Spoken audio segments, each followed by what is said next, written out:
UP board class 10th में पढ़ने वाले सभी स्टूडेंट्स, आपका स्वागत है हमारे YouTube channel pal my knowledge to you में। अगर आपने चैनल को सब्सक्राइब नहीं किया तो जरूर कर लें और नए वीडियोस का नोटिफिकेशन सबसे पहले पाने के लिए बेल आइकन को दबाएं। सो आप इस वीडियो में देख रहे हैं हिंदी काव्यखंड सूरदास जी के पदों की व्याख्या। सो बेसिकली ये 5वां पार्ट है। अगर आपने पिछले चारों पार्ट अगर आपने नहीं देखा तो इस चैनल की प्लेलिस्ट से आप देख सकते हैं। सो चलिए स्टार्ट करते हैं यहाँ से। उधौ मन्ना भय 10-20 एक हुतौ सो गयो श्याम संग को अवराधि इस।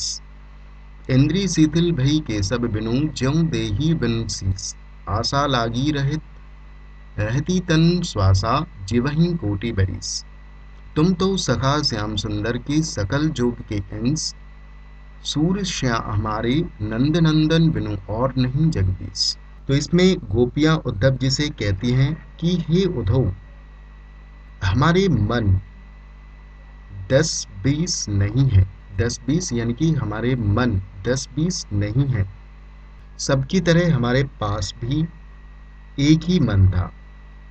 एक हुतऊ यानी कि एक ही मन हुआ करता था। सो गयो वो भी चला गया, श्याम संग को वो भी श्री कृष्ण के साथ चला गया है। अब राधे इसलिए मन के बिना तुम्हारे बताए गए ईश यानी कि ईश्वर यानी कि निर्गुण ब्रह्म की आराधना अपराधी यानी कि आराधना कैसे करें। अब देखिए, जो उद्धव जी थे वो निर्गुण ब्रह्म की उपासना करते थे और निर्गुण ब्रह्म वो गोपियों के पल्ले नहीं पड़ते थे। तो इसीलिए गोपियां कहती हैं कि हमारे मन में हमारे पास एक ही मन था और वो भी श्याम के संग चला गया है। अब बिना मन के तुम्हारे उस निर्गुण ब्रह्म की उपासना कैसे करें या आराधना कैसे करें।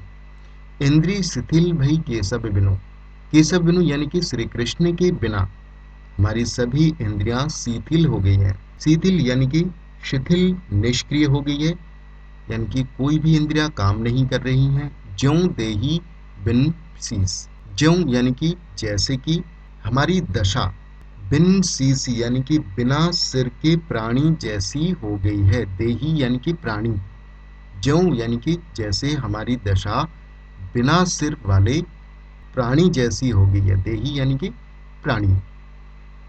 आशा लागी रहत तन श्वासा जीवही कोटि बरिस। तन सासा यानी कि हमारा ये जो शरीर है वो श्री कृष्ण के बिना मृतवत हो गई है। आशा लागित रहती, हम श्री कृष्ण की मथुरा से अवश्य लौटेंगे। तन श्वासा यानी कि हमारी सांसें केवल इसलिए चल रही है, इसी आशा में चल रही हैं। आशा लागी यानी कि हमारी सांसें इसी आशा में चल रही हैं कि हमें ये लगता है कि श्री कृष्ण मथुरा से अवश्य लौटेंगे और हमें उनके दर्शन प्राप्त हो जाएंगे। और उनकी आशा के सहारे हम जीवहि कोटि बरिस यानी कि करोड़ों वर्षों तक जीवहि यानी कि जीवित रह लेंगी।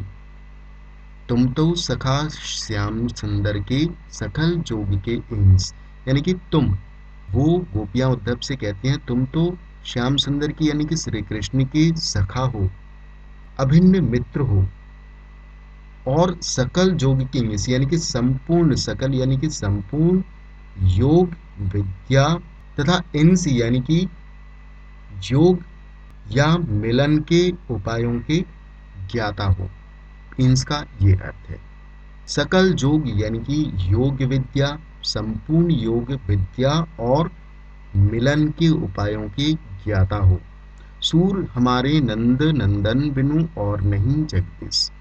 सूरदास जी कहते हैं कि गोपियां उद्धव से कह रही हैं, हम तुम्हें ये स्पष्ट रूप से बता देना चाहती हैं कि नंद नंदन यानी कि नंद जी के पुत्र कि श्री कृष्ण है, उन्हें छोड़कर, बिनु यानी कि बिन, श्री कृष्ण के बिना या श्री कृष्ण को छोड़कर हमारा कोई और आराध्य नहीं है और नहीं जगदीश, और कोई हमारा जगदीश नहीं है, कोई भगवान नहीं है।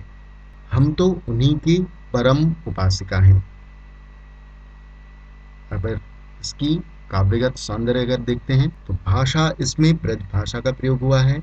शैली इसमें उक्ति वैचित्रपूर्ण मुक्तक शैली है। छंद गेयपद है। रस श्रृंगार रस है। अलंकार इसमें अनुप्रास अलंकार है, श्लेष अलंकार है और उपमा अलंकार है। उपमा अलंकार इसमें इसलिए आया हुआ है क्योंकि किसी की तुलना की जाती है, वहां पे उपमा अलंकार आती है। किसी की उपमा दी जाती है तो वहां पर उपमा अलंकार आती है। गुण इसमें माधुर्य गुण है और शब्द शक्ति इसमें व्यंजना है। सो यहाँ पर ये पद यहाँ पर समाप्त होता है। अगले वीडियो में यहाँ से मैं आपकी व्याख्या करूँगा। सो बने रहिए, फॉलो करते रहिए हमारे चैनल को। मिलते हैं अगले वीडियो में। Thank you.